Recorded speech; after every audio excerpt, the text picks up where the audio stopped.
work with partners and allies to answer these questions, and the commitment of my new administration to help lead the world toward a more peaceful, prosperous future for all people.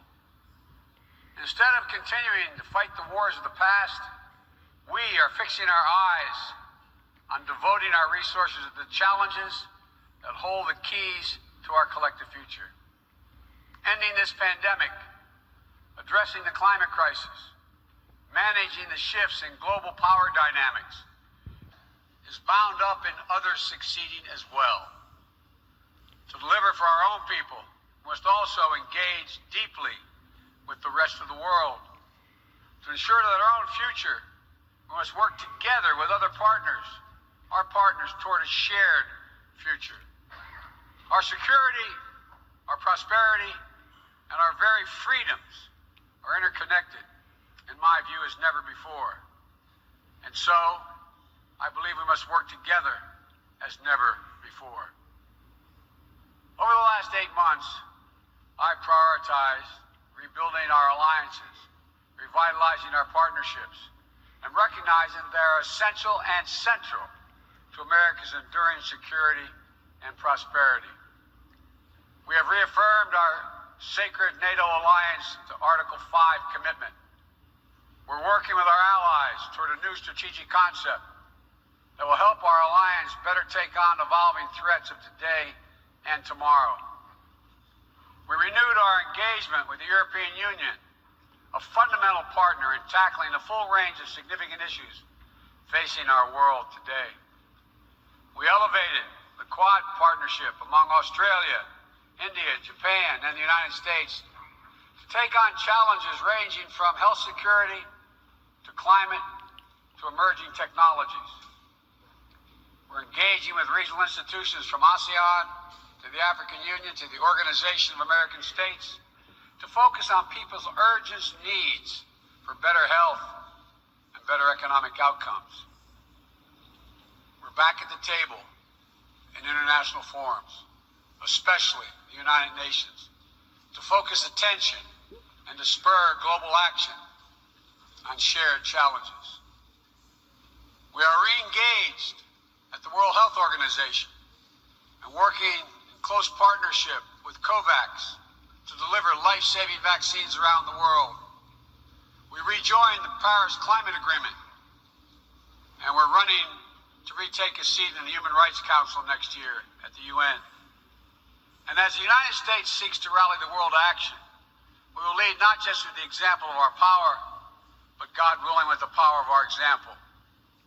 Make no mistake, the United States will continue to defend ourselves, our allies, and our interests against attack, including terrorist threats, as we prepare to use force, if any is necessary. But to defend our vital U.S. national interest, including against ongoing and imminent threats.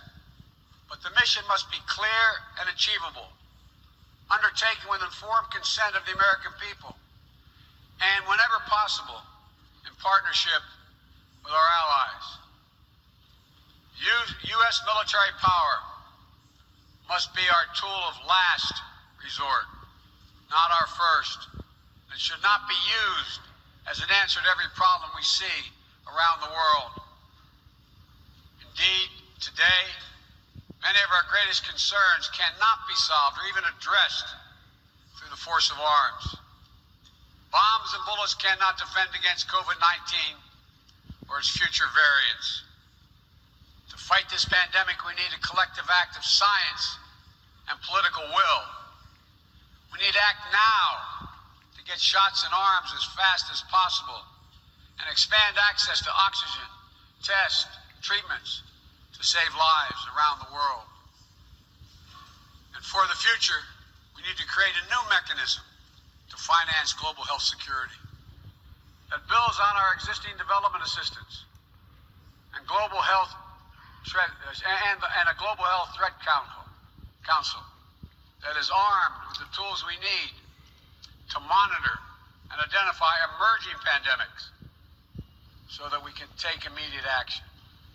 Already, the United States has put more than $15 billion toward the global COVID response.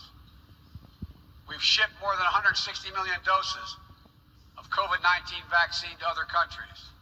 This includes 130 million doses from our own supply and the first tranches of the 500 million doses of Pfizer vaccine we purchased to donate through COVAX.